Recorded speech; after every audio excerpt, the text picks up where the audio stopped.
देखते हैं हम ज़ॉम्बी स्कैन को। ज़ॉम्बी स्कैन जो है वो बहुत ज़्यादा जो है इफ़ेक्टिव है और बहुत पॉपुलर भी है। जैसे कि डीकॉय वाला जो मेथड है वो इतना ज़्यादा ख़ास नहीं, ख़ास है कंपेयर टू अदर्स, लेकिन इतना ज़्यादा ख़ास नहीं when it is compare to zombie scan. ठीक है, ज़ॉम्बी स्कैन अब क्या होता है, इसे फर्स्ट ऑफ ऑल मैं करता हूँ क्लियर। ठीक है, इसे क्लियर करते हैं। तो जैसे डीकॉय वाले मेथड में हमने उसे एक आईपी एड्रेस दिया था 2.65 वाला। अब ये वाला जो सिस्टम है वो ऑन नहीं था, ये वाला सिस्टम था ही नहीं, लेकिन फिर भी इससे रिक्वेस्ट जो थी वो गई थी। ठीक है, इससे जो रिक्वेस्ट थी वो गई थी, हालांकि ये सिस्टम था भी नहीं, और न आन तो दूर की बात है, ये सिस्टम था ही नहीं। और इसके साथ साथ 67 वाला सिस्टम भी जो था उससे भी रिक्वेस्ट गई थी, हालांकि ना वो सिस्टम ऑन था और ना वो सिस्टम मौजूद था। ज़ॉम्बी स्कैन में होता ये है कि एक अलाइव सिस्टम से जो है वो रिक्वेस्ट जाती है, उसकी जिस पोर्ट से रिक्वेस्ट आएगी वो ओपन होनी चाहिए और वो सिस्टम आइडल स्टेट में होना चाहिए, मतलब कि वो टर्न ऑन होना चाहिए और होना चाहिए इंटरनेट पे। तो nmap जो है वो फीचर भी एक प्रोवाइड करता है यहाँ पर, sudo nmap -ir और 2। अभी ये IR क्या है, ये रैंडम आईपी एड्रेसेस को स्कैन करता है, लिस्ट जनरेट करता है। ये 2 आईपी एड्रेस की लिस्ट जनरेट करेगा और रैंडम होंगे टोटली ऑन द इंटरनेट, उन्हें स्कैन करेगा। अभी जब ये लिस्ट रैंडम है बिल्कुल, तो मीन्स कि वो कोई भी आईपी एड्रेसेस हो सकते हैं, मे बी वो आईपी एड्रेसेस वो भी हो सकते हैं जो कि हाईली मॉनिटर किए जा रहे हैं। वो एक एक चीज़ देख रहे हैं, कहाँ से रिक्वेस्ट आ रही है, कहाँ पर जा रही है। तो इसे आपने अगर यूज़ करना है तो कॉशन के साथ यूज़ करना है। और may be it is even illegal जिस जगह के आईपी एड्रेस को आप स्कैन करें। तो इसे जब भी आपने यूज़ करना है तो आपने बहुत एहतियात से यूज़ करना है। मैं सिर्फ डेमो के लिए जो है इसे यूज़ कर रहा हूँ। इसे आप 100 भी यहाँ पर दे सकते हैं आईपी एड्रेसेस रैंडम, लेकिन मैं सिर्फ 2 दे रहा हूँ। ठीक है, और इसके साथ हम एक स्क्रिप्ट यूज़ करेंगे, जैसे कि आपने स्क्रिप्ट्स को अभी देखा है nmap में कि वो कैसे वर्क करती हैं। तो हाइफन स्क्रिप्ट और IP ID सीक्वेंस। ठीक है, जब भी हम किसी को रिक्वेस्ट वगैरह भेजते हैं तो वापस में हमें जो है वो एक IP ID मिलती है।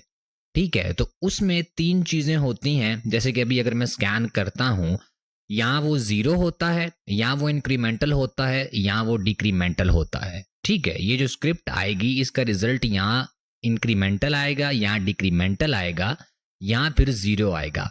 हमारे जो काम की चीज़ है जिसकी मदद से हम स्कैन कर सकेंगे दूसरे सिस्टम को ज़ॉम्बी स्कैन में, वो ये होगा कि चीज़ इंक्रीमेंटल आनी चाहिए। ठीक है, इसकी जो वैल्यू हो वो इंक्रीमेंटल आनी चाहिए। ठीक है, अभी जैसे कि मैं यहाँ पर करता हूँ एंटर, और जैसे कि इसने 2 जो है वो रैंडम आईपी एड्रेसेस जो हैं वो स्कैन किए हैं, लेकिन इसमें इसने कोई भी चीज़ उसकी जो है वो प्रोवाइड नहीं की, ना 0, ना इंक्रीमेंटल, ना डिक्रीमेंटल। ठीक है, मीन्स के कुछ ना कुछ इसमें फायरवॉल वगैरह कोई ना कोई यूज़ हो रहा है। लेकिन अगर आप ज़्यादा सिस्टम्स को स्कैन करेंगे तो ठीक तो नहीं होगा वो, लेकिन आपके पास इंक्रीमेंटल वैल्यू किसी न किसी की आ जाएगी। लेकिन कभी कभी ये होता है 100 सिस्टम्स को भी स्कैन करने से इंक्रीमेंटल वैल्यू नहीं आती। ठीक है, तो ये काइंड ऑफ रेकमेंडेड नहीं है, ये डीकॉय वाले मेथड से ज़्यादा एडवांस मेथड है। ठीक है, लेकिन ये रेकमेंडेड नहीं। मैं फॉर एग्जांपल जैसे कि रैंडम आईपी एड्रेसेस की बजाय मैं यहाँ पर जो है विंडोज़ XP का जो है वो देता हूँ। ठीक है, विंडोज़ XP का मैं आपको हाँ, यहाँ पर ये देखें, जैसे कि ये बता रहा है कि ये इंक्रीमेंटल है, मींस कि इस सिस्टम को हम यूज़ कर सकते हैं ज़ॉम्बी स्कैनिंग के लिए। तो अभी मैं क्लियर करता हूँ। तो एक और सिस्टम है जो कि इस डेमो के लिए इस्तेमाल किया जाता है। ठीक है, nmap के इस डेमो के लिए इस्तेमाल किया जाता है, जो कि आईपी एड्रेस है 1.1.1.1। ठीक है, ये 1 है सिर्फ सारे। और ये अभी देखें कि अगर मैं इसे स्कैन करूंगा इस स्क्रिप्ट के साथ तो इसकी वैल्यू क्या आती है। अभी जैसे कि देखें, इसकी जो वैल्यू आई है वो आई है अननोन, लेकिन ये इंक्रीमेंटल ही है और ये यूज किया जाता है ज़ॉम्बी स्कैनिंग के लिए। फॉर एग्जांपल मैं इसकी एक और पोर्ट ट्राई करता हूं, लेट्स से पोर्ट 443। उसमें मैं भी वैल्यू वो दिखाए इसकी इंक्रीमेंटल। हाँ, यहाँ पर जैसे ये देखें, ये मैंने पोर्ट 443 को इसको स्कैन किया है और ये बता रहा है कि ये भाईजान इंक्रीमेंटल है। ठीक है, तो ये हम यूज कर सकते हैं। अभी जैसे कि इसकी पोर्ट 443 पे हमने स्कैनिंग की है तो वो इंक्रीमेंटल आई है, तो अभी हम इसको ज़ॉम्बी स्कैनिंग के लिए यूज कर सकते हैं। ज़ॉम्बी स्कैनिंग के लिए अभी मैं इसकी जो स्क्रिप्ट ये वाली है ये रिमूव कर देता हूं। ठीक है, और यहां पर जो स्विच यूज करना है वो है एस और कैपिटल आई। ठीक है, अभी 1.1.1.1 आगे 443 पोर्ट। ठीक है, और आगे हमारा जो सिस्टम है टारगेट का 10.0.2.18 जो कि हमारी विंडोज एक्सपी की मशीन है, इसे मैं अभी ऑन कर लेता हूं और एंटर करते हैं। सॉरी गलती होगी मुझसे, मैंने पीएन का स्विच जो है वो यूज नहीं किया। इसमें ये होगा कि वो पिंग नहीं करेगा, क्योंकि अगर आप पीएन का स्विच यूज नहीं करेंगे तो वो पिंग करेगा, तो वो डिटेक्ट हो जाएगा कि जो हमारा सिस्टम है उसने पिंग किया है, तो रिक्वेस्ट उसी से आई है। ठीक है, तो इसलिए पीएन का स्विच यूज करें ताकि पिंग ना हो सिस्टम। ठीक है, जो हमारा टारगेट सिस्टम है। अभी यहां पर मैं करता हूं एंटर,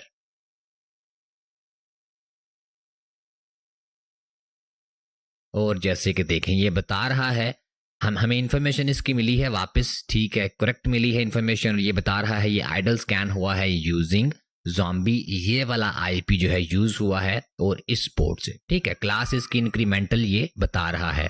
फर्दर मोर हम कैप्चरिंग में जाके देखते हैं कि ये क्या देखें चल रहा है। इसमें देखें ये रिक्वेस्ट जो इसे गई हैं, ठीक है, वो देखें ये जा रही है रिक्वेस्ट 18 से और आ रही हैं सोर्स इसकी अभी ये 1111 है और जो हमारी डेस्टिनेशन है वो 18 है, और इसे ज़ॉम्बी सिस्टम से जो है वो रिक्वेस्ट वगैरह जा रही हैं। ठीक है, फर्दर मोर ये पोर्ट उसी पे वर्क करेगा जो ओपन होगी और इंक्रीमेंटल होगा उसका। ठीक है, वेट अ सेकेंड, अभी आप क्लोज पोर्ट से तो कर नहीं सकते। फॉर एग्जाम्पल जैसे कि हमने सर्च किया था इसकी जो पोर्ट है 443, अभी यहां पर 80 को अगर हम सर्च करते हैं इसकी पोर्ट को,